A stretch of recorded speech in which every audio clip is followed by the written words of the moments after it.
आज की जो चर्चा का प्रमुख विषय है वो झारखंड के जो भूगोल या अर्थव्यवस्था से आप कहिए कि जो कृषि क्षेत्र है, क्योंकि दोनों क्षेत्र में वो ओवरलैप होते हैं और उससे जुड़े हुए जो बेसिकली जो प्राइमरी सेक्टर है जिसमें बागवानी से संबंधित हैं, नकदी फसल हैं और उससे संबंध जो क्षेत्र है। तो ऐसे अगर आप देखिएगा तो जो सिलेबस है उसके अनुसार जो है इसके पॉकेट एक दूसरे में ओवरलैप करते हैं। जैसे अगर 1947 से राज्य में आर्थिक विकास का इतिहास झारखंड का भूगोल वहाँ भी है, फिर झारखंड की आर्थिक स्थिति में भी है। उसके बाद जो झारखंड की प्रमुख योजनाओं में भी ये ओवरलैप करेगा। फिर झारखंड में जंगल प्रबंध है, फिर इससे जो पर्यावरण से संबंधित जुड़े हुए बातें हैं, फिर विविध तथ्य हैं। तो ऐसे तो सिलेबस बहुत अच्छी तरह फिल्टर है, लेकिन इसको आपको यहाँ थोड़ा विस्तृत तौर पर देखे जाने की आवश्यकता है। जो इसमें अधिकतर वो बिंदु है जो कि हाल के दिनों में बहुत महत्वपूर्ण है। और झारखंड चूँकि कृषि प्रधान राज्य है, तो ऐसे में यह महत्वपूर्ण हो जाता है कि सारी चीज़ों को हमें समझना है, चाहे वो पुरानी हो या नई हो। तो ये थोड़ा सा इम्पोर्टेंट है। पहला प्रश्न है कि झारखंड कृषि बाजार बोर्ड कब बना? तो पहला 2001, दूसरा 2002, तीसरा 2003 और चौथा 2004। तो इसका जो सही उत्तर है पहला 2001। तो झारखंड में जो कृषि बाजार बोर्ड है वो 2001 में बना। शत्रुराम महतो जो है उस समय इसके चेयरमैन थे और इसके अंतर्गत जो है 15 सदस्य और एक चेयरमैन का प्रावधान है। और इसके माध्यम से आप देखिएगा कि जब ई नाम यानी इलेक्ट्रॉनिक नेशनल एग्रीकल्चर मार्केटिंग 2016 में आया तो झारखंड की मंडियों से इसे जोड़ा गया। और ये एक नोडल जो है उसका बोर्ड है जो कि कृषि से संबंधित इन सब बातों का जो है वो रखरखाव करता है, सिफारिशें देता है, उसको नियंत्रण में लाता है। और चूँकि 2005 में झारखंड को बागवानी मिशन के लिए चुना गया था, तो ऐसे में बहुत महत्वपूर्ण हो जाता है। राज्य में अभी वर्तमान 2021 तक अब तक यानी 89 मंडियाँ हैं और इसमें से अभी तक आधे भी जो है ई नाम में रजिस्टर्ड नहीं है। तो ऐसे में ये काम अभी चल रहे हैं, क्योंकि कृषि कानून भी हो सकता है जाए जल्दी, तो ऐसे में इन्हें ऑनलाइन होना बहुत ज़रूरी है। क्योंकि जब बिचौलियों की ही भूमिका समाप्त कर दी जाएगी तो मंडियों को हाईटेक होना पड़ेगा, बहुत स्मार्ट होना पड़ेगा। और जो ये मंडियां हैं जैसे कि छत्तीसगढ़ में जो अभी आवश्यक कानून लाया गया इसके लिए कि बहुत सी निजी मंडियों को जो है डीम्ड मंडी घोषित किया गया और वहाँ उसे शोध संस्थान भी काफ़ी विकसित किए जा रहे हैं इसके लिए। तो हमें भी इस प्रकार का कार्य करना चाहिए। और हमारे झारखंड में इसके लिए इम्पोर्टेंट इंफ्रास्ट्रक्चर है। प्लांडू में जो है कृषि शोध संस्थान है, आप देखिएगा कि नगड़ी में हो, चाहे कांके में हो या आनंदी में हो, कहीं भी आपको इस प्रकार के बाजार समिति के ऑफिस मिल जाएंगे। जो रांची के आसपास ही बहुत सारी बाजार समिति आपको मिल जाएगी और हाल के दिनों में जो काफ़ी सशक्त है और ये अच्छी तरह काम भी कर रहे हैं। झारखंड कृषि बाजार समिति जो बोर्ड है वो एक समय था जब घोटाले की इधर चपेट में आया था, जब वहाँ से कई सारी बहालियाँ हुई थी। बहुत पुराना मामला है, 2004-05 का मामला है। तो झारखंड में यह बहुत इम्पोर्टेंट है। तो इसका जो पहला ऑप्शन है वो सही है। अगला प्रश्न है कि इनमें से कौन सही नहीं है? तो पहला, राष्ट्रीय बागवानी मिशन 2005 में आरंभ हुआ। दूसरा, इसमें झारखंड को सब्जी के लिए चुना गया। तीसरा, इसके तहत 100% केंद्र सहायता का प्रावधान था। और चौथा, इसके तहत पहली बार धनबाद क्षेत्र में स्ट्रॉबेरी लगाने का प्रयास किया गया। तो इसका जो गलत है इसमें सही नहीं है, तो ये तीसरा है, क्योंकि इसके तहत 85 और 15 यानी 85% केंद्रीय सहायता और 15% जो है वो राज्य सहायता का प्रावधान था, यानी 85/15 का प्रावधान किया गया था, 100% नहीं था। और जो 2005 में ये राष्ट्रीय बागवानी मिशन काफ़ी गवर्नमेंट की महत्वाकांक्षी योजना थी, जो कि भारत में कृषि के विविधीकरण के लिए एक बहुत अच्छा प्रयास था। बाद के दिनों में हमें देखने को मिलता है कि इसकी सफलता से हमने खाद्य प्रसंस्करण पर काफ़ी ध्यान दिया। इसके बाद झारखंड को जो है, चूँकि यहाँ की जलवायु ऐसी है कि उसे सब्जी के लिए चुना गया। आप जो ICAR के जो Indian council of agriculture research के जो 15 प्रभाग हैं उसके अंतर्गत जो 7वां जो झारखंड का खंड है उसके अंतर्गत उससे भाग में रखा गया है। तो आप पाइएगा कि इसके लिए काफ़ी अनुकूल जो है वातावरण है। और फिर जो है इसमें पहली बार जो है देखा गया कि गैर कृषि फसल यानी ऐसे फल को लगाया जाए जो दूसरे राज्य में, जैसे स्ट्रॉबेरी है, तो वो आपको, अगर आप महाराष्ट्र गए होंगे तो वहाँ आपको महाबलेश्वर जो उसका हिली एरिया है वहाँ काफ़ी दिखता है और इसकी काफ़ी डिमांड है, काफ़ी महंगा भी है और इससे बहुत नकदी रूप में जो है लोगों को फ़ायदा हो सकता है। तो धनबाद क्षेत्र में ये स्ट्रॉबेरी लगाई है। अभी तो आप बहुत क्षेत्रों में देखेंगे, काफ़ी सरायकेला में, पश्चिमी सिंहभूम में इसके लिए काफ़ी प्रोत्साहित किया जा रहा है। स्ट्रॉबेरी लगाई जा रही है, एक प्रकार का फल है। तो जो यहाँ की लोकल डिमांड्स है उनको प्रयास है कि हम अन्य राज्यों पर या अन्य देशों पर न निर्भर रहें। इसको अगर हम अपने ही उपजाएं तो इससे आमदनी में भी वृद्धि होगी। तो जो इसका तीसरा ऑप्शन है वो गलत है, यानी कथन गलत है परंतु आंसर तीसरा सही है। अगला प्रश्न है कि झारखंड में कुल कितने प्रतिशत क्षेत्र में सब्जी लगाई जाती है? तो पहला 1%, दूसरा 2.2%, तीसरा 3.2%, चौथा 5%। तो ये एक इम्पॉर्टेंट प्रश्न है। तो झारखंड में जो है तीसरा इसका ऑप्शन सही है, यानी 3.2% भाग पर ही सब्जी लगाई जाती है। तो ये स्थिति काफ़ी दयनीय है, क्योंकि यहाँ कृषि के लिए तो वातावरण है, जैसे हमने बागवानी मिशन में बात की, लेकिन ये जो कवरेज है उसे उसकी उपयोगिता को प्राप्त करने का वो बहुत कम है। तो इससे पता चलता है कि हमारी प्राथमिक क्षेत्र पर जो है काफ़ी सारा सप्रेस है, स्ट्रेस बहुत है, लेकिन वहाँ से आउटपुट बहुत कम है। चूँकि हम अभी भी जो है मुख्य फसल के रूप में धान को, फिर मक्का जो है सेकंड यहाँ है, फिर गेहूँ इसे लगाते हैं, तो हमारा ध्यान जो है जो सब्जी पर है वो बहुत कम होता है। क्योंकि गहन सब्जी को लगाने की यहाँ आवश्यकता है। तो झारखंड में आप देखेंगे कि यहाँ जो 76% जो है वो जो ग्रामीण जनसंख्या है अधिकतर वो कृषि पर उससे जुड़ी हुई है। तो ऐसे में काफ़ी इम्पोर्टेंट है कि सब्जी के उत्पादन पर वो ध्यान दें, क्योंकि सब्जी का अगर उत्पादन होगा तो इससे राज्य में मांग भी पूरी होगी और यहाँ के किसानों को जो है उसका लाभ भी मिलेगा। अभी बहुत उल्लेखनीय बात है कि केरल ऐसा पहला राज्य है जो कि मिनिमम सपोर्ट प्राइस सब्जी के लिए भी घोषित किया है। अगला प्रश्न है कि इनमें से कौन सा कथन गलत है? पहला, मक्का झारखंड की दूसरी मुख्य फसल है। दूसरा, गोड्डा जिला इसके उत्पादन में अग्रणी है। तीसरा, मक्का के लिए 50 से 100 सेंटीमीटर वर्षा एवं 25 से 30 डिग्री तापमान चाहिए। और चौथा, पलामू के बाद देवघर में भी इसका उत्पादन होता है। तो इसका जो सही उत्तर है वो, यानी जो गलत है वो पहला है, क्योंकि अगर आप यहाँ सेंटेंस पर गौर करें तो चौथा में ही मैंने दिया है कि पलामू के बाद देवघर में इसका उत्पादन होता है। तो काफ़ी आसान है इसको बात को समझना, क्योंकि गोड्डा जिला यहाँ अग्रणी लिखा गया है जो कि गलत है। तो मक्का जो है एक प्रमुख यहाँ की झारखंड की दूसरी फसल है जो धान के बाद यहाँ लगाई जाती है, और इसके लिए जो आदर्श दशा है वो भी दी गई है, वो भी सही है। और दूसरी बात है कि पलामू जो है इसके उत्पादन के लिए शीर्ष है। बहुत बार बहुत किताबों में आप देवघर देखिएगा, लेकिन आप स्पष्ट हो जाए कि पलामू में एरिया वाइज भी पलामू में लीड करता है मक्का के लिए, और उत्पादन भी लीड करता है। वो काफ़ी 19-20 का जो है आंकड़ा है। 2015-16 में देवघर आगे था, लेकिन अभी वर्तमान में पलामू जो है वो मक्का में आगे हो चुका है उसके उत्पादन में। तो इसका जो है इस प्रकार जो है वो चौथा जो दूसरा ऑप्शन सही है। अगला प्रश्न है कि इनमें से कौन गलत मिलान है?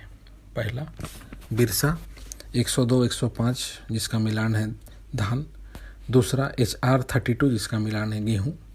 तीसरा उड़द जिसका मिलान है पंथ, और चौथा मटर जिसका मिलान है रचना। तो ये मॉडल हैं, उससे जुड़े हुए नाम हैं। तो इसको पूछा गया तो इसमें से जो सही है वो दूसरा HR32 गेहूँ, अर्थात HR32 वो मड़ुआ का बीज है जो यहाँ के लाल मड़ुआ स्थानीय रूप में उपजाए जाते हैं, जो काफ़ी मीठा होता है।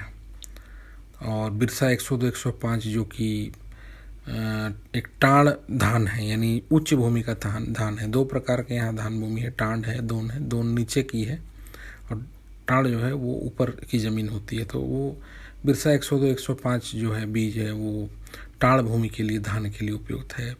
पंथ जो है वो उड़द के लिए है और रचना मटर के लिए सही है। तो ऐसे में ये बीज के नाम और नए प्रसंस्करण के नाम आपको पूछे जा सकते हैं। तो इसका जो दूसरा ऑप्शन है वो सही है। अगला प्रश्न है कि इनमें से कौन सा मिलान गलत है। और पहला अरहर, उसका मिलान है लतेहार, अर्थात सर्वाधिक उत्पादन की दृष्टि से यहाँ देखना है। दूसरा मटर, तीसरा उसका मिलान है रामगढ़, तीसरा मसूर जिसका मिलान है पाकुड़, और चौथा कुर्थी जिसका मिलान है गिरिडीह। तो इसका जो चौथा मिलान है वो सही है, क्योंकि कुर्थी का जो सही मिलान गिरिडीह नहीं है, वो पलामू में है। आप देखिए कि पलामू बहुत मामलों में लीड करता है, वो दाल हो, गेहूँ हो, मक्का हो। तो चूँकि वहाँ उसकी जो ऊपरी जो पात की भूमि है, वहाँ उसकी जलवायु है, उसके लिए उपयुक्त है। तो इस संदर्भ में यहाँ आपको जानना है, क्योंकि यहाँ ये महत्वपूर्ण हो जाता है। इस प्रकार के प्रश्न आने की संभावना है यहाँ, चूँकि मैंने उसे 4 मिलान के रूप में दिया, आपके लिए मैटर भी हो सकता है। ये सिंगल फॉर्म में भी पूछे जा सकते हैं और ये मिलान में भी आपसे पूछा जा सकता है। तो इस प्रकार जो है अगला प्रश्न, तो इसका चौथा ऑप्शन सही है। अगला प्रश्न है कि झारखंड में प्रतिदिन प्रति व्यक्ति सब्जी की उपलब्धता कितनी है। तो पहला 210 ग्राम, तीसरा 246 ग्राम, तीसरा 310 ग्राम और चौथा 400 ग्राम। तो इसका जो दूसरा ऑप्शन है 246 ग्राम। तो प्रति व्यक्ति प्रतिदिन सब्जी की उपलब्धता 246 ग्राम है, जबकि पूरे भारत में 280 ग्राम है। अब ये बड़े दुर्भाग्य की फिर यहाँ बात होती है कि हमने इसे सब्जी के लिए चुना, सब्जी का क्षेत्र बहुत अधिक है, लेकिन यहाँ बात है गौर करने की, उसका उत्पादन जैसे हमने देखा कि वो 3.2% है पूरा क्षेत्र का।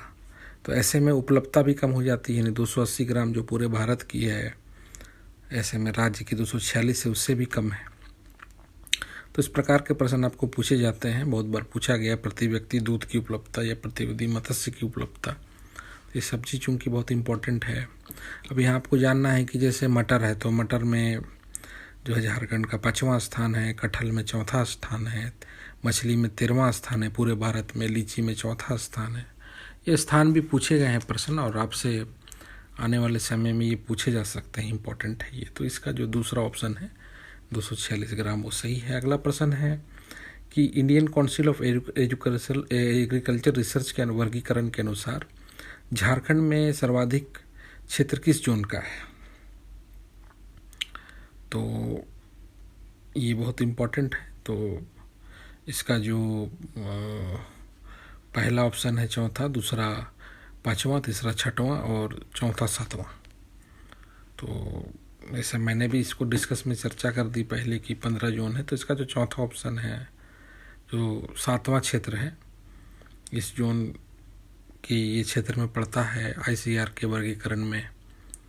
तो इसके अंतर्गत जो है वो बहुत इम्पोर्टेंट है। और ऐसे अगर आप ले ले तो यहाँ जो इसका एक उप विभाजन भी बनाया गया है, जो यहाँ जो जितने भी ज़िले हैं उनका एक अपना 3 जो है उसका विभाजन बनाया गया है, यानी 1 2 3 करके उसका एक अपना विभाजन है, जिसमें कि जो उत्तरी क्षेत्र है, फिर मध्यवर्ती क्षेत्र है, फिर दक्षिणी क्षेत्र है। तो इस प्रकार जो है इसका जो ICAR का एक अपना वर्गीकरण है। तो इसका 7वां जो है चौथा ऑप्शन सही है। अगला प्रश्न है कि निम्नलिखित में से कौन सा कथन झारखंड कृषि की सकारात्मकता को प्रदर्शित नहीं करता है। तो पहला, पिछले दशक में धान का उत्पादन 1200 मिलियन टन था। दूसरा, गेहूँ पिछले दशक में 40 मिलियन टन बढ़ा। तीसरा, मकई पिछले वर्ष में 60 मिलियन टन बढ़ा। और चौथा दाल में अप्रत्याशित 2000 मिलियन टन की वृद्धि हुई। तो ये दशक का है, पूछा गया है, तो ये उत्पादन से रिलेटेड है। तो इसका चौथा ऑप्शन जो है वो सही है, क्योंकि दाल एक प्रकार से वो 100 मिलियन टन वो था, उसका उत्पादन वृद्धि हुई थी, उसमें 2000 मिलियन टन की कभी भी वृद्धि नहीं हुई। क्योंकि जैसा मैंने पहले बताया कि यहाँ की धान मुख्य फसल है, उसके बाद मक्का है, फिर थर्ड में गेहूँ है, चौथे में ज्वार है। लेकिन अगर इंटीग्रेटेड रूप से हम लें, सभी दालों को मिलाए, तो फिर वो सेकंड में हो सकता है, क्योंकि आगे हम देखेंगे कि उत्पादन के स्तर पर उसका स्थान प्रमुख होता है। लेकिन उसका उत्पादन जो है प्रत्याशित नहीं है, वो आशा के अनुरूप वो कम हो जाता है। तो 1200 मिलियन टन जो है वो दशक में उत्पादन धान का बड़ा सही है। गेहूं में भी हमने 40 मिलियन टन वो किया, वो प्राप्त किया, चूँकि झारखंड गेहूं प्रधान जिला राज्य नहीं है, पलामू में इसका उत्पादन सर्वाधिक है। मकई में भी हमने जो है अच्छी 60 मिलियन टन की वृद्धि की है, परंतु दाल में हमने 100 मिलियन टन की है। तो इस प्रकार जो चौथा ऑप्शन वो सही है। तो स्टेट सिविल सर्विस में आपको या एसएससी के एग्ज़ाम हो, चाहे कोई भी स्टेट के एग्ज़ाम हो, वहाँ डाटा बहुत इंपॉर्टेंट हो जाता है। डाटा हो, ईयर हो, कभी कभी डे को भी पूछ देते हैं। कभी कभी ऐसा होता है कि आप नए डाटा को याद कर रहे हैं, लेकिन वो 15-16 के डाटा को पूछ देते हैं, तो उसके लिए तैयार रहना चाहिए। अगला प्रश्न है कि भारत में कुल आलू उत्पादन में झारखंड के उत्पादन का हिस्सा कितना है? पहला 1.45%, दूसरा 2%, तीसरा 3%, चौथा 4.5%। तो इसका जो पहला ऑप्शन है 1.45%, क्योंकि आलू जो है प्रमुख फसल है, लेकिन आलू का जो उत्पादन का हिस्सा है देश में वो मात्र 1.45% है। हम यहाँ भी देखें कि झारखंड में हम आलू के लिए बंगाल पर निर्भर रहते हैं, बिहार पर रहते हैं, यूपी, जो हमारे सामने बहुत बंगाल के सामने एक स्थान है चंद्रकोना, वहाँ से काफ़ी मात्रा में वो आलू आते हैं। तो इसे जो है इस संदर्भ में इस प्रकार के प्रश्न आपको आ सकते हैं। आप देखिएगा कि जो भारत के समतुल्य जो उत्पादन की स्थिति में अगर सब्जी को आपको पूछे तो वो जैसा मैंने बताया कि 3.3% है। टमाटर जो है 1.3% है, प्याज 2% है, बैगन 2.2% है, पत्ता गोभी 5% है, फूल गोभी 5% है, फिर भिंडी 7% है, मटर 10% है। जैसा मैंने बताया कि आपको 5th में जो है मटर का पूरे भारत में स्थान है, तो वो 10% अच्छी स्थिति है। भिंडी की स्थिति भी वो काफ़ी अच्छी है जो 7% है। तो ये पूरे भारत में इसका योगदान अगर समग्र रूप से लें तो काफ़ी अच्छा है, लेकिन हमें वर्तमान में भी अन्य राज्यों पर निर्भर रहना पड़ता है, क्योंकि इसके बहुत से संरचनात्मक त्रुटियां हैं, बहुत से ऐसी बातें हैं जो कि हम मेंस में इसकी चर्चा करेंगे। तो वर्तमान में इसका जो पहला आंसर है वो सही है। अगला प्रश्न है कि झारखंड में सर्वाधिक कृषि योग्य बेकार भूमि किस जिले में है? तो पहला पश्चिमी सिंहभूम, दूसरा पूर्वी सिंहभूम, तीसरा चतरा, चौथा दुमका। तो ये प्रमुख क्वेश्चन है आपके लिए, क्योंकि इस वर्ष जो है ये काफ़ी चर्चा में रहा। मुख्यमंत्री ने बजट भाषण में भी इस पर जो है काफ़ी बात कही और प्रश्न भी पूछे गए 2021 के, आपको देखिएगा जो बजट सेशन में। तो इसका जो दूसरा ऑप्शन है पूर्वी सिंहभूम वो सही है, क्योंकि यहाँ जो कृषि योग्य भूमि, जो बेकार कृषि योग्य भूमि है, अर्थात अगर आप देख लें तो आपको किताबों में 23 से 30% मिलेगा कि कृषि योग्य भूमि है राज्य में, जिसमें कि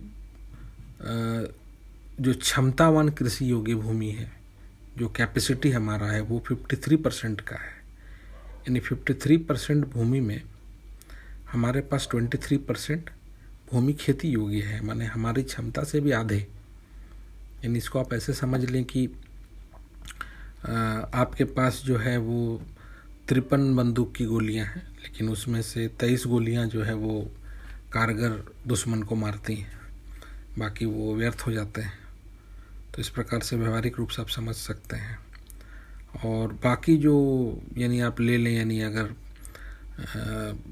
यानी और 23, यानी आप उसमें 23 नहीं 30% अगर आप लें तो बाकी 30% आप देखेंगे कि वो बेकार भूमि है, कृषि योग्य बेकार भूमि है। तो ये जो है इसका आंसर पूर्वी सिंहभूम है, क्योंकि यहाँ इम्पोर्टेंट है कि राज्य में आप देखिएगा कि 311 जो है 3000 हेक्टेयर जो है भूमि इस प्रकार की है। तो इस प्रकार जो भी जितने विकसित ज़िले हैं जैसे पूर्वी सिंहभूम है, धनबाद में, यहाँ इस प्रकार की भूमि बहुत मिलेंगी, क्योंकि लोग यहाँ गैर कृषि कार्यों में संलग्न है, खेत को यूं ही छोड़ देते हैं, उसे परती भी बना देते हैं ताकि उसका उचित मूल्य मिले, वहाँ फ्लैट बने और गैर कृषि जो व्यावसायिक का गतिविधि होती है वहाँ आमदनी होती है उनको अच्छा। और ज़मीन माफिया भी काफ़ी सक्रिय हो जाते हैं। कभी कभी यहाँ उद्योगों के लिए ज़मीन का अधिग्रहण अच्छे मूल्य पर होता है, नौकरी भी लोगों को दी जाती है। तो इस संदर्भ में इन्हीं क्षेत्रों पर जो है इस प्रकार की भूमि अधिक है। तो इसका जो दूसरा ऑप्शन है पूर्वी सिंहभूम वो सही है। अगला प्रश्न है कि झारखंड में दूध की प्रति व्यक्ति उपलब्धता कितनी है? तो पहला ऑप्शन है 251 ग्राम, दूसरा 300 ग्राम, तीसरा 171 ग्राम और चौथा 200 ग्राम। तो इसका जो सही उत्तर है वो तीसरा है, क्योंकि आप देखिएगा कि यहाँ जो दूध की उपलब्धता है वो 171 ग्राम है और जो कि नेशनल से बहुत कम है। यानी आप अगर देखें तो पूरे भारत में जो है दूध की उपलब्धता करीब करीब 250 ग्राम की है, जो प्रोटीन का एक प्रमुख स्रोत है, जो एक पूरक फूड है। और यहाँ गौर करने की बात है कि राज्य ने यानी 2017 में आप देखें तो फोर्टिफाइड मिल्क की बात की गई थी। फोर्टिफाइड अर्थात जो संवर्धित होते हैं जिसमें विटामिन सी मुख्य रूप से ए डी को कृत्रिम तरीके से उसमें डाला जाता है। जैसे फोर्टिफाइड राइस होते हैं, चावल में भी जो है इस प्रकार की क्रियाविधि की जाती है ताकि लोगों को पूरक पोषाहार मिले और पूरक जो है वो फूड जो है वो विटामिन के तुल्य मिले। क्योंकि आपके डाइट में वो बैलेंस विटामिन्स नहीं होते हैं तो ये फोर्टिफाइड फूड उसको ठीक करते हैं। तो 2017 में जब रघुवर दास थे तो उन्होंने क्लास 1 से 5 तक के बच्चों के लिए इस प्रकार की बात लाई थी ताकि राज्य में जो है दूध की प्रति व्यक्ति उपलब्धता बढ़े। फिर हम पाएंगे कि यहाँ डेयरी के लिए काफ़ी कार्य किए गए हैं। तो इस संदर्भ में अभी भी वर्तमान में किए जा रहे हैं। वर्तमान जो हमारा बजट है 2021-22 का, उसमें रांची, गिरिडीह, जमशेदपुर को चुना गया है इसके लिए। फिर जो है 433 राज्य में कृत्रिम गर्भाधान क्षेत्र बनाए गए जिसमें कि बाइफ की बहुत भूमिका है।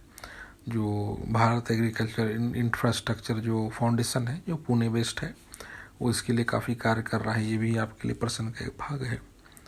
तो यहाँ आप देखिएगा कि राज्य में जो है कुपोषण बहुत अधिक है, विशेषकर महिलाओं में और बच्चों में। यानी उसका अगर आप प्रतिशत ले तो 55% है यूनिसेफ के डाटा के अनुसार राज्य में। इसलिए यहाँ MMR और IMR जो दर काफ़ी ऊंची है। तो इस प्रकार के जो फोर्टिफाइड फूड होते हैं या इस प्रकार के बैलेंस डाइट होते हैं उसे लेने की आवश्यकता है। राज्य में एनीमिया का भी कवरेज बहुत अधिक है।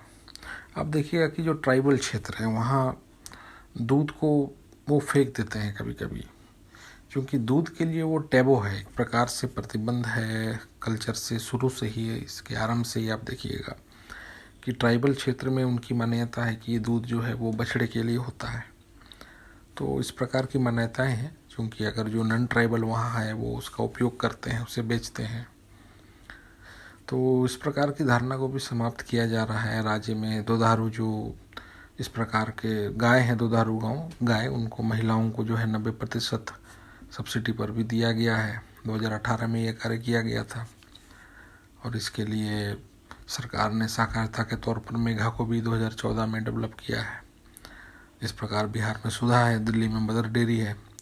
तो इसे जो वर्तमान सहकारिता कृषि मंत्री बादल पत्रलेखा द्वारा भी जो है इस पर जोर दिया जा रहा है ताकि सहकारिता का आंदोलन के रूप में हमें डेयरी के क्षेत्र में जो है हमें काफ़ी काम करना है। तो इसका जो तीसरा ऑप्शन है वो सही है।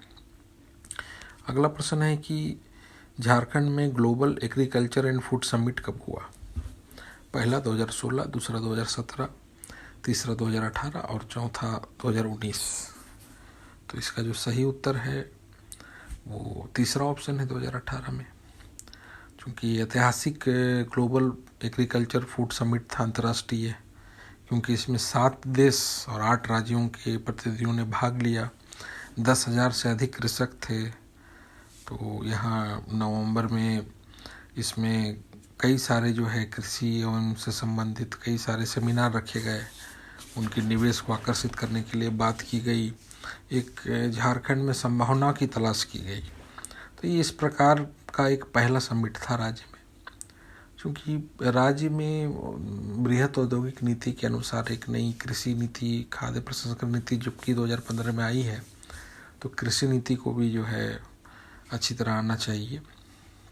तो इसके लिए बात की गई। फिर जैविक कृषि के लिए, फिर कृषि के विकल्प के लिए है बहुत से विविधीकरण की बात की गई। तो 2018 में जो है काफ़ी देशों ने जो है यहाँ इसमें भाग लिया, और इस संदर्भ में हमने बहुत से किसानों को झारखंड से इजराइल भी भेजा, कुछ को स्वीडन भेजा, जो कृषि तकनीक को सीख के आए, और उसका प्रचार प्रसार फिर उन्होंने किया है। तो अगला प्रश्न है, तो इसका जो है तीसरा ऑप्शन सही है 2018। अगला प्रश्न है कि काला जीरा झारखंड में धान की कौन सी नई किस्म है? तो पहला बासमती, दूसरा लाल चावल, तीसरा जीरा चावल, चौथा मोटा चावल। तो इसका पहला ऑप्शन है बासमती, क्योंकि काला जीरा अपने आप में एक उत्पाद है, तो इसमें कंफ्यूज हो सकते हैं आप, लेकिन यहाँ कंफ्यूज होने की आवश्यकता नहीं है। काला जीरा का संबंध जो है वो बासमती चावल से है। अब आप देखिएगा कि 2015 में ये काफ़ी चर्चा में था।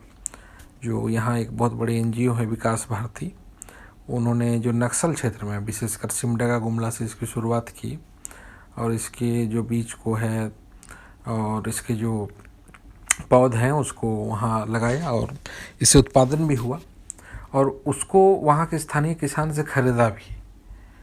तो वो इस प्रकार से जो कृषि की जो मार्केटिंग है उसके प्लेटफॉर्म का भी काम किया। तो ये आज भी कार्य किया जा रहा है झारखंड में, इसके लिए और भी प्लेटफॉर्म तैयार किए जा रहे हैं। तो ये काला जीरा आपके लिए इम्पोर्टेंट हो सकता है आने वाले एग्जाम में।